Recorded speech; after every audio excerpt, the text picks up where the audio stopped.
I'll always double down on myself, confidence in my own. I have to stay focused on that and know that I always find a way to, figure something out, whether that's business, find another client, whether that's a new idea, whether that's, delivering a project, staying focused on my own capabilities. It's so easy to question and spiral, but that always kind of reminds myself that I'll get through it. And bet on Love yourself. it. Yeah. What if the thing you've been chasing your whole career, whether it be money or promotions, job security, suddenly isn't enough anymore? Rebecca Brown knows that moment. She went from 60-hour corporate weeks, student debt hanging over her, and the constant grind, to walking away and building something entirely on her own. And here's the thing, she didn't just survive. She found freedom, energy, and a whole new sense of purpose. In this episode of Wave Makers, Rebecca shares what it really feels like to leap into independence, how fear can hold us back longer than failure ever will, and why the future of your Workday career might just be betting on yourself. So we're so excited today to have Rebecca Brown with us. Rebecca's been in the Workday ecosystem at 2 different Workday companies, and also been consulting at some other ones. And the reason that we're talking with Rebecca today, I like to call this the scroll stopping post. I was out on LinkedIn one day and I just saw this post that she had done where you were celebrating your first year of being independent. And it wasn't just talking about this is what I've been able to do and things like that. It was the energy that came from it that I had to read the whole thing. It was energy. It was like a freedom. It was like you had discovered things and just, it was Yeah. just so enlightening. So I guess kind of starting off, what were you thinking, as you were writing that and you're hitting post and kind of sharing that out there in the LinkedIn world?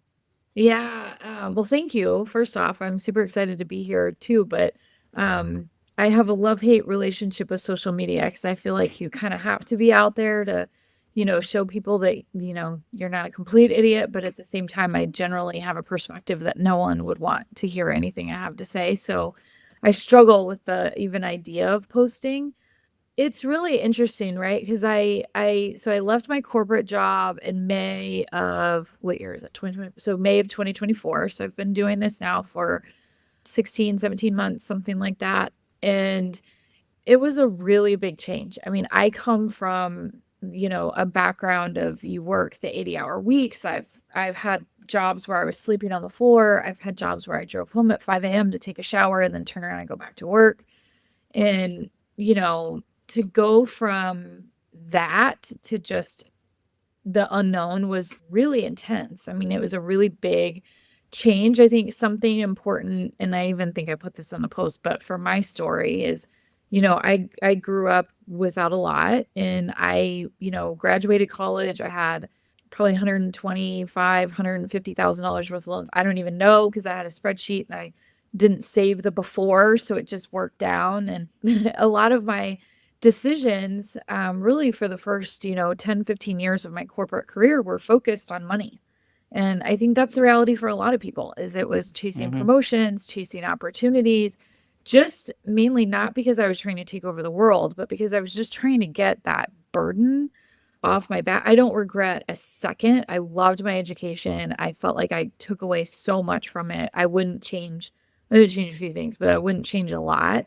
But, that really drove a lot of my decision making, and a lot of my motivation. I think when I paid off all the loans, then it all of a sudden became, well, wait a minute. What's my motivation now? And what do I really want to do? And what am I really trying to take out of my day to day? You spend, 50, 60, 70, 80 hours a week at work. What does that mean to me? My perspective also changed drastically when I had kids, right? Like you get married, you have kids, your life changes. And you start thinking a lot too around what is the example I'm setting? Like, how present am I? Am I chasing the things that I'm passionate about? And so it really kind of hit this point where I really felt like I needed to just take a step back and reevaluate. To me, that post was celebrating that I made it through because there was a lot of unknowns. I was terrified to even tell people that I was doing consulting because it felt like every time I've left a job, which isn't a lot, I've always stayed at jobs for 6, 7 years. Generally speaking, it's always felt like a failure, right? Of like, I couldn't make this work when really it wasn't that at all. It was either, relocating, it was, for personal reasons, it was like there was always some bigger reason why I was leaving that had nothing to do with the company. But it still always was a challenge. And so this was another one of those pivots that just felt like there was something that I wasn't able to make work, even though I was chasing something. It wasn't that I was leaving something, I was chasing an opportunity to kind of play with what I do day in and day out and what I'm good at, my skills a little bit differently than what I was doing in my day job. I didn't tell people. It was a very small group, like limited to my close personal colleagues or personal friends. I got really fortunate that I had had people reaching out a lot over the years, like past coworkers. Hey, if you ever think about this, like call me first. And hey, if you ever, and so I've been super, super, super lucky. All of my clients that I've had so far have been either people I worked with in the past or, people that I'm personally, close with that have, introduced me or brought me in to places. And so that was also me owning, hey, publicly, this is what I'm doing now, in case that generated, additional conversation or opportunity that might be interesting.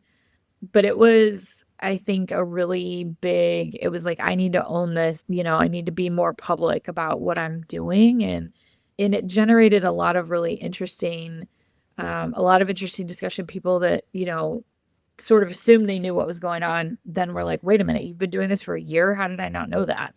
Um, but what was really fascinating is a lot of people reached out. I mean, like way more than I would have expected and said, hey, actually, I really want to talk about this. How has this worked for you? What have you done? Like, how do you feel about it?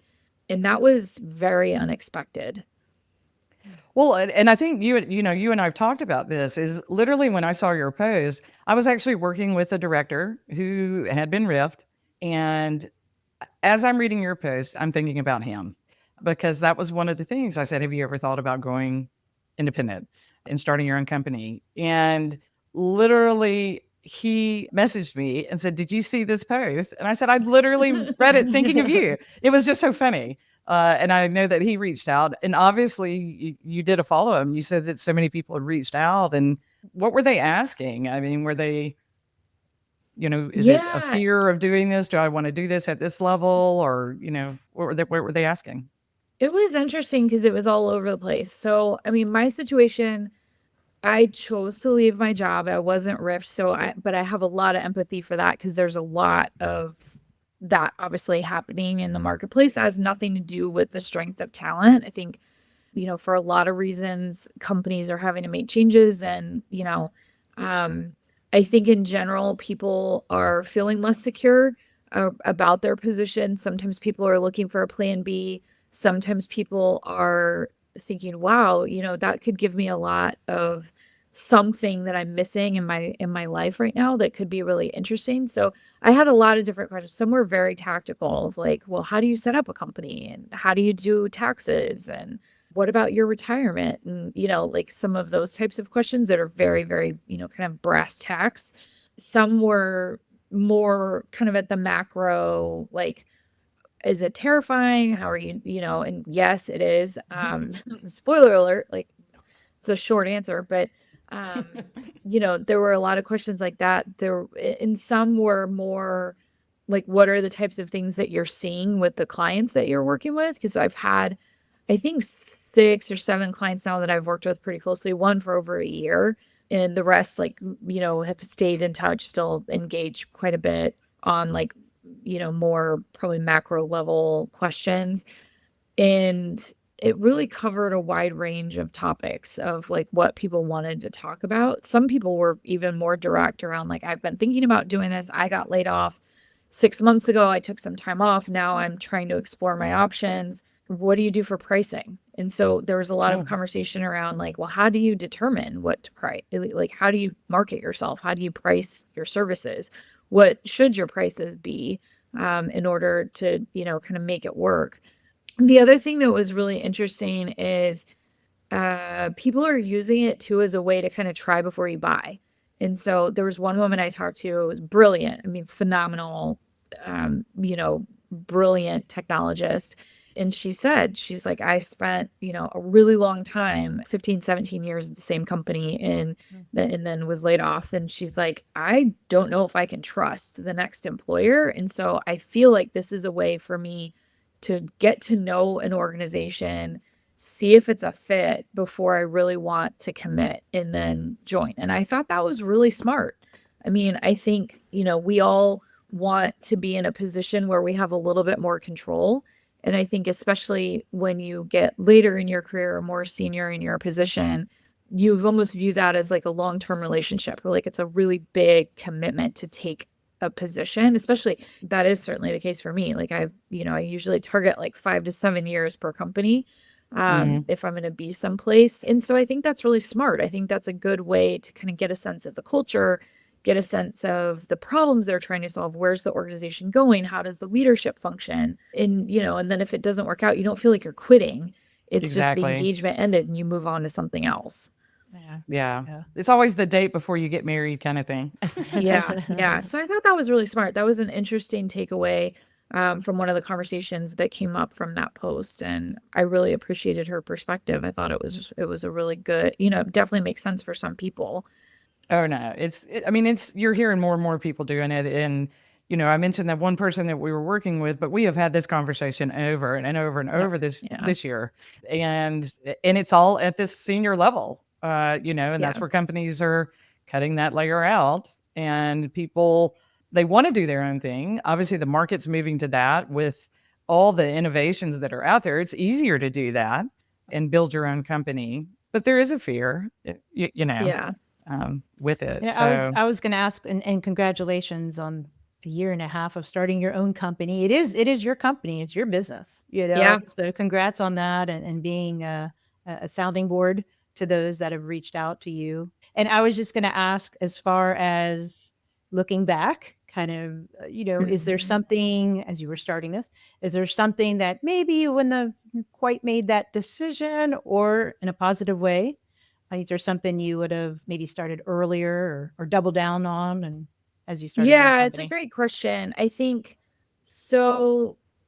There's a couple of things with that. I would have set up my LLC earlier. When I left, I had a gig right away because I had a former colleague that, and it was short term. It was really just to help her with a few things. And it was, 8, 10 hours a week, something like that. So I thought, oh, this will be fun. I can help her because I, really value, our time that we had worked together, and do that for a few months. I was interviewing at a couple different places. I was in final rounds, and I really wasn't sure whether I was going to do this or take another position.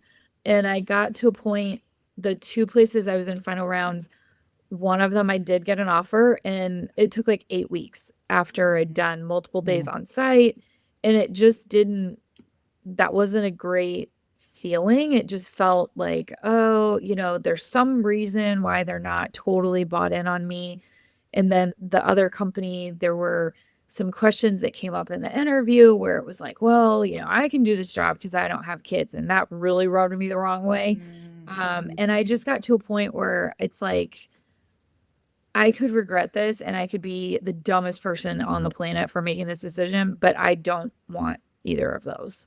And so for me, I would have not waffled as much. If I had to go back, I would have committed a lot earlier of like, I'm going to do this. I'm going to do this for 2 or 3 years. And then if something else comes up, or if I change my mind, or if it's not working, or if I fail miserably, I'll reassess. I think that was a big part of why I didn't tell people, because I wasn't totally solid on what I was going to do until I hit a point probably about 10, 11 months in where I just stopped looking and I stopped taking the recruiter phone calls. And, I just said, actually, I really like this. And who knows, that might change in the future, but I wish I would have committed a little bit earlier and just gone straight in. So I would have set up my LLC earlier. I do have a self-employed 401k. I would have done that earlier.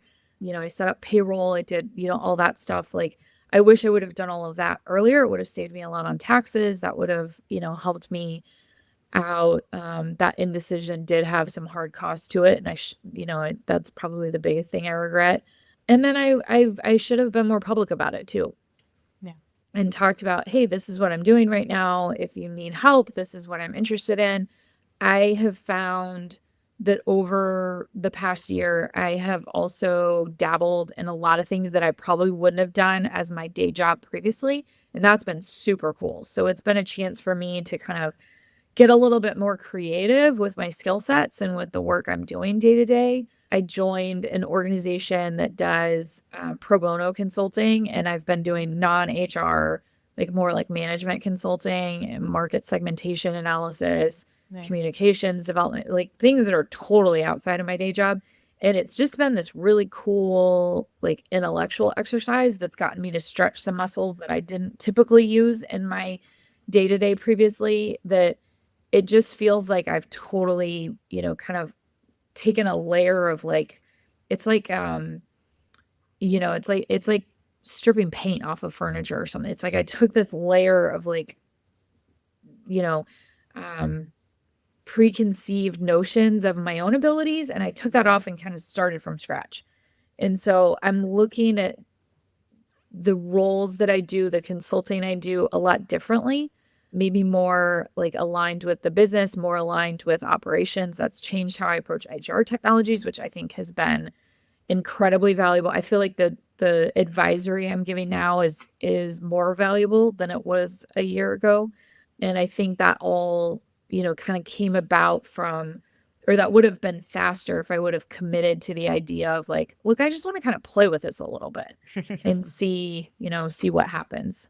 Nice. But you were, I mean, you Nice. were getting used to it, So I mean, there's that. I mean, and what you just described, you can feel that in that post. That's why I said like there was a Yeah. freedom, there was, a discovery of you. I'm like picturing butterfly. I mean, not to just get over the top there, but it really is. And I could just keep coming back to that freedom, like you said, when you were like, wait, I don't have to be in this role. I don't have to do this. You went out and tipped a toe in it, and then you're like, oh, wait, I can volunteer, and then you have all this energy, and then you can, Yeah. oh, I'm going to take all this training and learn new things, and then I'm just going to define this as I go. You can just feel that it goes from like a tightness to okay, this is Yeah. better. Yeah. I mean, And that's what came through with me. it's been really cool. I've taken a continuing education program through Wharton on HR analytics and management. That was great. I've attended conferences that were outside of like my normal, Workday Rising, and that have like very much kind of unblocked some things for me, that have given me a vision that I think is really interesting, and that, I can That's cool. help drive with clients. I think, yeah, it's just been great. I mean, I really feel like it can feel like a step back, but the business is doing quite well. And, Awesome. my bills are paid. I'm not on a friend's couch or, begging my, like tapping into my retirement account or anything like that. Like all the worst case scenario things that 100% went through my head many times over didn't happen. And so it just sort of kept working out, and that was really fascinating. But all this other like really cool stuff intellectually also was happening at the same time as all the panic. And so and then the cool stuff started happening more than the panic. And then it just That's got good. to, a better state of being. No, I love Well, it. I love it. I know it's just gave you that, I guess, that freedom, and then that Is brought it- the creativity and opened doors to a Yeah. lot of different opportunities. And one of those opportunities I wanted to ask you about is women defining AI. Yeah. What attracted you to that, and what's their mission? What's their purpose? Yeah. So a past colleague recommended that to me a couple months ago. I just joined the organization maybe 2 months ago, roughly. And it's really about educating women around AI and making AI more accessible. It can be kind of intimidating to figure out how to use AI to its full potential and not just as like a Google replacement. And I think that's really interesting. I really feel strongly that AI also has a lot of bias, right? There's a really great Kieran Snyder. She was the co-founder of Textio. She's the founder of Nerd Processor. If you don't follow her, I would highly recommend it. She's fantastic, has a lot of really great posts. But like she just had one, I think it was a week or two ago, about bias in AI. She ran some of her public speaking engagements through AI and got feedback that, she needed to smile more, and had Wow. like some very specific notes around, her opportunities for improvement. She did the same exercise with over 50 other speakers and found that 92% of the time women were given the feedback to smile more compared to 16% of men. And so I think, and we all Wow. have those examples, Yeah. right, around like pay 16. disparity in recommendations. If you ask AI for recommendations and you self-identify as a woman, the recommendation is lower than if you do. And Yes. there's all this data around those instances. And I think the best way to combat that is to also have women in the ecosystem designing some of the LLMs and actually building some of the tools. And so I really appreciate the mission of the organization, but fundamentally for me personally, I joined it to learn more and, to really get some outside perspective of what I should be using AI for and what are the opportunities. And I think it's going to, very much transform the technology landscape holistically. But, in order to really think about that from a strategic and a leadership perspective, you've got to fundamentally understand the tools.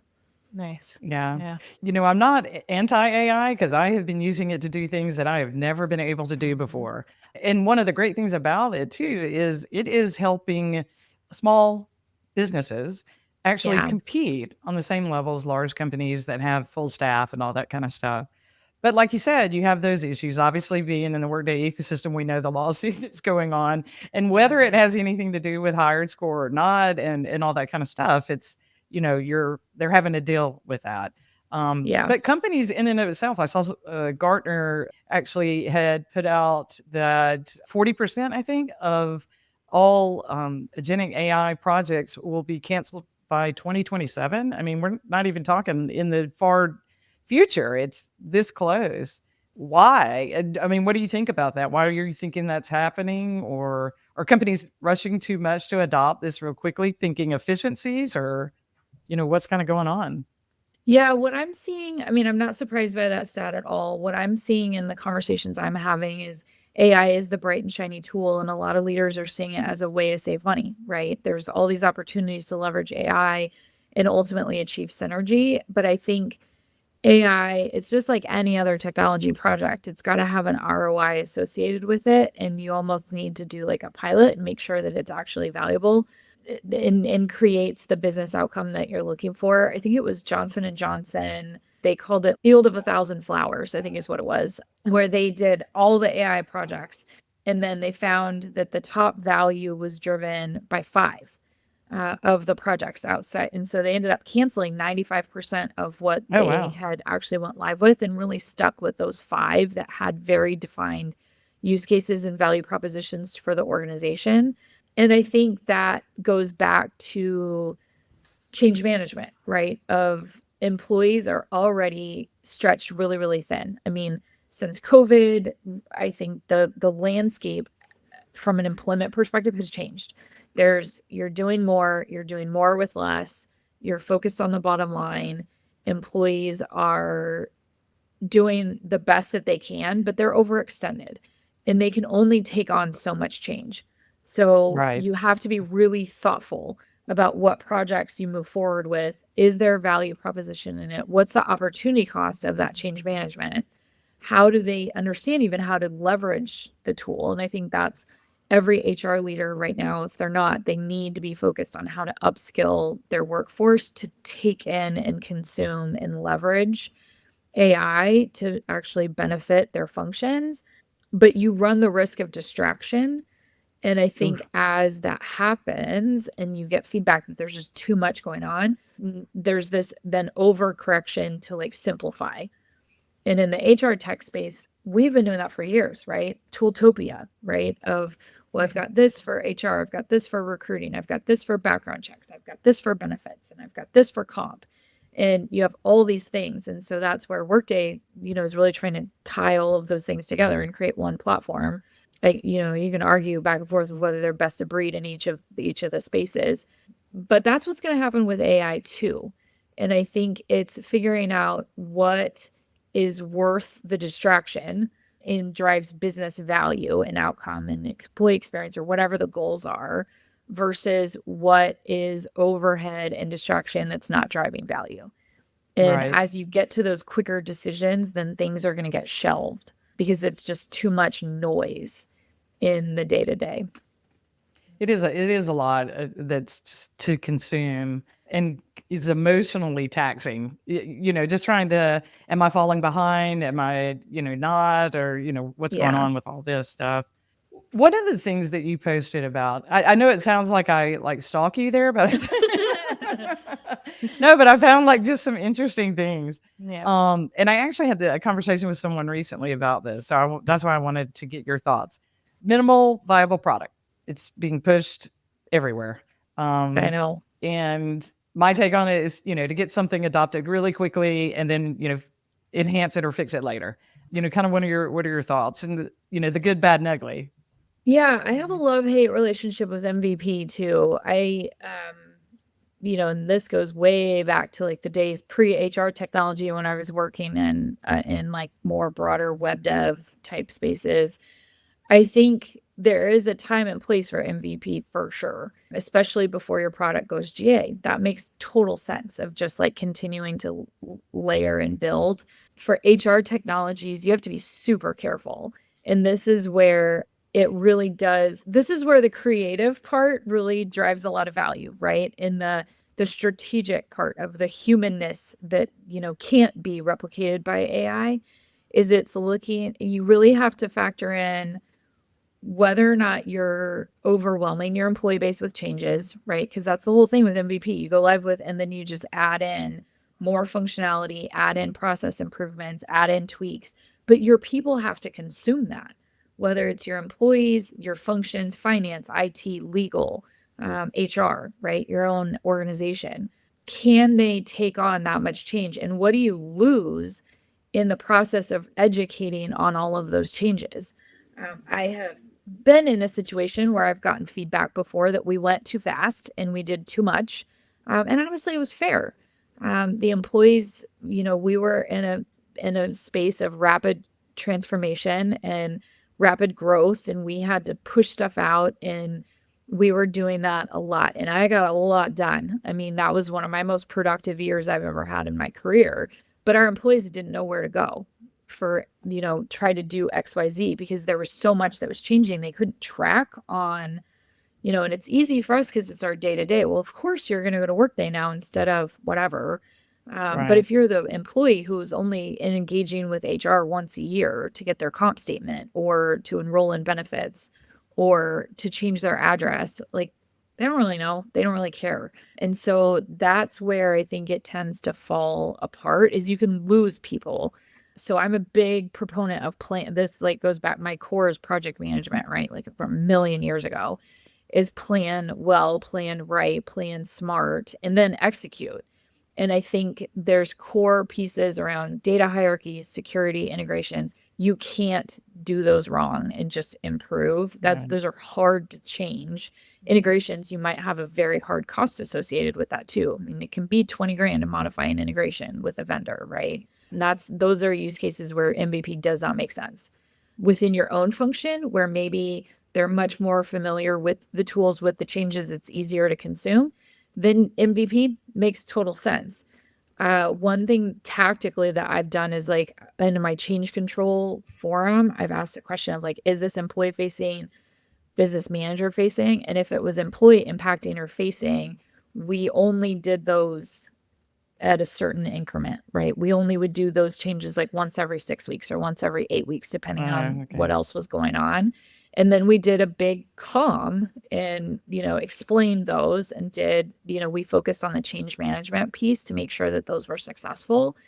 But we made sure that we kind of grouped those together. So it wasn't, hey, it's Friday, this is changing. Hey, it's Monday, this is changing. We really tried to like be thoughtful about that piece and group and consolidate. So that was really how we prioritize. Like, is it like we use the ITIL framework? Is it employee, is it pay impacting? Is it legal? Is it security? If so, then you just got to get it done and it doesn't matter. But if it's not, and it's like user experience or just process improvement, then, we tried to be smart about how we did those deployments. And No, that's that what makes AI sense. can't replicate, right? And that's where like the human component really becomes important. No, it's true. I mean, AI is going to take people's jobs. It's going to Yeah. take portions of people's jobs, period.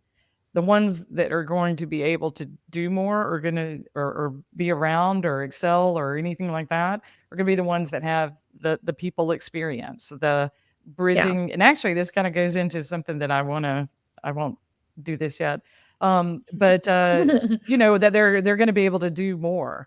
What I was talking about is, so I have to look down on this one because Adam Grant, there was a post that says, and he's a organizational psychologist. The hallmark of expertise is no longer how much you know, but how well you synthesize. The future belongs to those who connect the dots, and that's kind of what you're alluding to. Yeah. Is Yeah. I believe in that 100%. I mean, that's always been how my brain works anyway. Weirdly enough, is like I can walk into a room of chaos and it's like I just sort of pick stuff out and kind of make a plan or connect it together. And I think those types of skills, that's going to be where there's the context that AI is not going to have that enables better outcomes. It's more strategic, more aligned with the business. I mean, I am a huge proponent and I love the fact that this is being talked about more of HR truly being a partner to the business and an accelerator in connecting those dots between what you're doing in HR against what the organization is trying to deliver is so crucial. And it's that type of nuance of understanding your population, understanding the market that your employee population, understanding the macro outside of the company. Who are your customers? Who are your I've spent most of my career in healthcare and in biotech. Who are your patients? What are you trying to accomplish? Connecting those dots in the strategy behind the business, that's where the real value comes into play of what you're doing. And that's different at every single company. I've never been in an organization where I felt like I could take what I did here and just plop it in here and it would work. If you do that, you're not doing it right. And I think that's like AI is good at like, here's the general, and it might get you 75% of the way there. That 25%, to me, is what's really interesting and fun anyway. But I think that's going to be where people have to play a little bit more. Yeah. Yeah, kind of even along the lines, you always hear McKinsey, and that's the standard of consulting and things like that. And they've already been building their own AI, but they're using Yeah. it to, create slide decks. They're using it to run theories and things like that, but they're still doing the consulting. Yeah. So they're getting all kind of those entry level people that they would have that would do those kinds of things in the past. They're not having to do that, but they still are going to provide those values and connect the dot, do the solutioning and all that kind of stuff. Yeah. So, Well, I was going to jump in with, because of AI and all the tools and the shift that we've seen. We've been doing this a while. I was curious, Rebecca, do you have a prediction as far as career stability, what that looks like now? Is it becoming extinct because of all these tools, or is it just being redefined? How do you feel about that traditional or typical career stability these It's a days? really it's a really good question. I think AI is going to change some things, Sure. but I also think you have all these startups and smaller organizations that are micro focused within this, the AI market is so huge. And actually, women defining AI, that's a big part of that ecosystem too, is how can you start a business thinking about things that are delivering a product using AI that you've built yourself? There's the whole like vibe coding and all the things mhm. that are happening that are enabling people to do things that maybe traditionally weren't as possible. And so what I see is more it's always going to have the behemoth organizations that need huge teams. Like those aren't going to go away. But I think that small medium business group is going to mid-size, mid-market, layer is going to get a lot bigger, hopefully. I mean, I think that's pretty cool. And those are the teams lately I've really been enjoying working with, because they can't necessarily afford somebody full time that, maybe does some of the things I've done in the past, or done some of the things that more specialized people that I'm sure you work with every day. And so what I see is it's maybe not necessarily stability, because I think there's always going to be some component of stability, but you see it less and less. Organizations are doing a lot more layoffs. They're doing a lot more, right sizing, where if they feel like they've got a VP and they don't need a VP, they're going to hire in a director. And they're feeling like they can make these changes a lot more because there is talent on the market right now. And there's less, I would say, I don't want to call it loyalty, because that's not really fair, but I think organizations are having to make these decisions a lot faster. And so you are seeing, there's people that never would have thought they would have gotten laid off or getting laid off. And as you see that more and more, and it's totally no fault of their own, it just changes the dynamic. I think consulting is more honest. And so that for me has been really interesting too.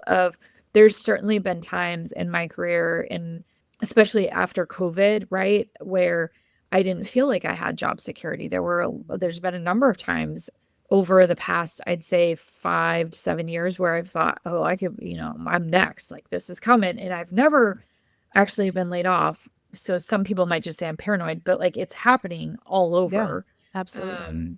And maybe that's that millennial imposter syndrome, like, popping up. But I think it happens constantly. For me, consulting, it's just taken some of the stress out, because it's like, well, of course I'm going to get like, this isn't forever. Like I'm here for, a set period of time to do a set, body of work. And then I'm moving on to the next thing. And so it's actually, for me, kind of removes some of the stress, because it's like, well, yeah, I don't have to worry. I know.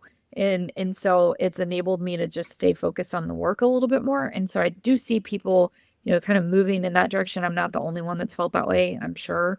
But I also think there's just this like all ecosystem too that is like, well, I don't need a full-time person. So I just want somebody for 15 hours a week, or I just want phone a friend, and I actually have some of those clients right now where it's like, I may only talk to them 3 hours a month, but they just want they want the hotline of like, oh, I've got XYZ that just happened. What do I do? Or how should I think about this? Or somebody just mentioned this. What do you think about it? And I think that's going to become a lot more prevalent. Yeah, it is. I agree. And I mean, as an entrepreneur, I'm like rooting for all the entrepreneurs that are out there. Yeah. I love it. And again, I mentioned earlier that AI's helping that, but you're getting paid for your advice. But yeah, companies are definitely, the market's shifting that way quickly. Yeah. But it's good. It's good to see and things like that. So I think it's a good time to start, the fast money here, if that works for you. Sure. Yep, on the clock. Here we go. So what do you think's the most underrated Workday feature for HR ops? Yeah, that's a great question. I think it's the basics, right? I feel like, and it actually ties into everything else we've been talking about. I feel like there's a lot of distraction around the bright and shiny of, I want AI, I want this, I want that. But I find so many of my conversations, it's, do you have your contingent workers in the system? Well, no, never done that. And, it's the basics of like, are your BPs working? Are you focused on roles and responsibilities? Are those optimized? I love request framework, which sounds insane, but I love it because it gets HR out of so many things, because it can be so flexible and so dynamic. And then you set it up and you walk away and you're done. And you don't get the request for reports and stuff like that of like, well, this person changed job? Does their, change their job? Does their security need to be updated in some random downstream system? You can just automate all of that with request framework and worksheets. I say to my teams all the time, like, work lazy. Like, don't, get in, get out, Say make this that as again? efficient as They work possible. lazy. I would What? say work lazy. Like, don't, make it the laziest solution possible so that it just works and you don't have to be a part of it. I got it now. Gotcha. Yeah, don't overcomplicate and don't involve yourself where you don't need to be involved. And I love request framework and worksheets. The combination of the worksheets, I have a love-hate relationship with too, because sometimes they crash. But if you use it right and you have it constrained only to a set population, it works great. And then it keeps all that stuff out of HR ops. All these love-hate relationships. I know, I do love have a it. lot. So it's true though. It's true. All right, a process that you would eliminate if you could. Just Data needs to be done. conversion for sure. Data conversion, data verification. I want a bot that's just going to scrub and clean everything and put it where it needs to go.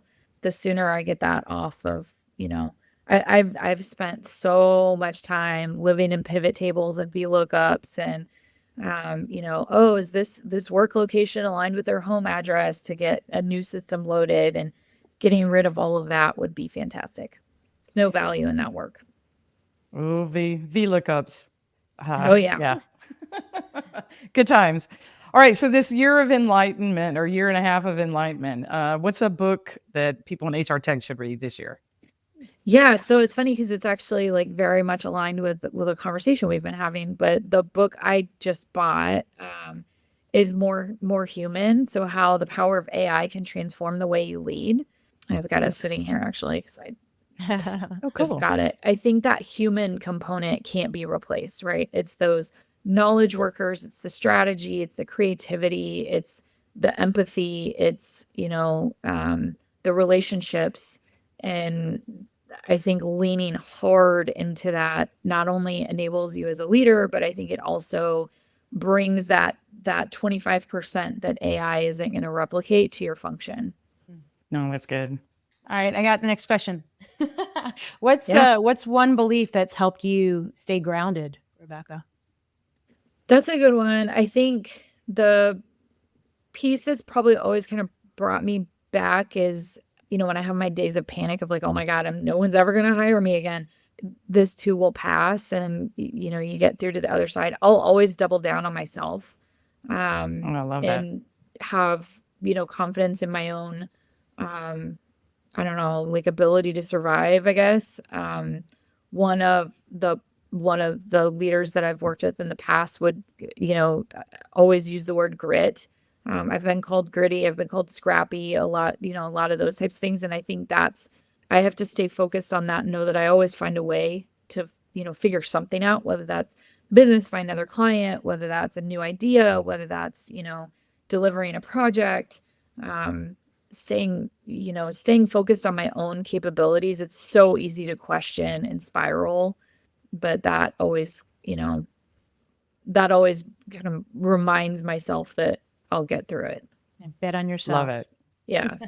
Well, and last question of Barrel Rush is, I got to say, it's my favorite question. So what is your go-to song if you're maybe having a tough day or just need a little extra motivation? What is that song that you have to play?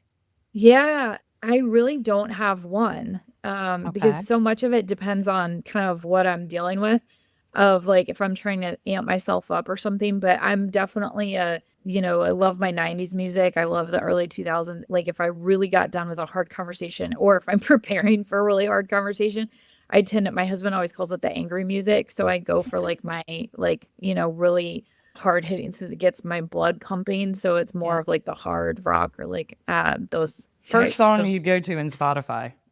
I don't actually use Spotify, but I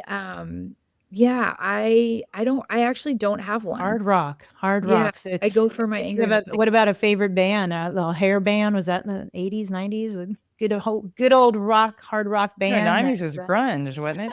Carla's just What was your staying in the favorite barrel. This is concert? the Yep. the biggest wave ever. Like, a favorite concert. That's a really good question.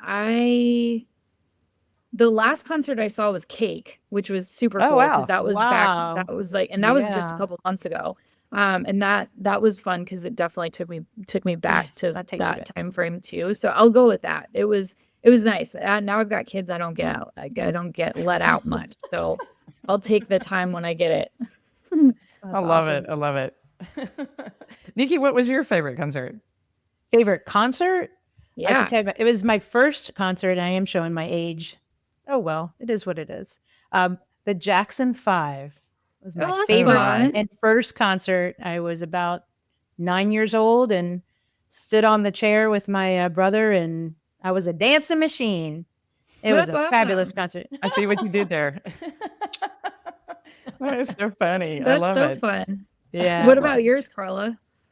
Mine's probably, I'd say my favorite's Tina Turner. I've seen her several times. Oh, that would It's be Tina Turner. She fun. was It's amazing. Yeah, just she's fantastic. fantastic. So there have Talk been so about many good grit, ones. right? Grit. Yeah, Ooh, zero Yeah, bouncing quit. back.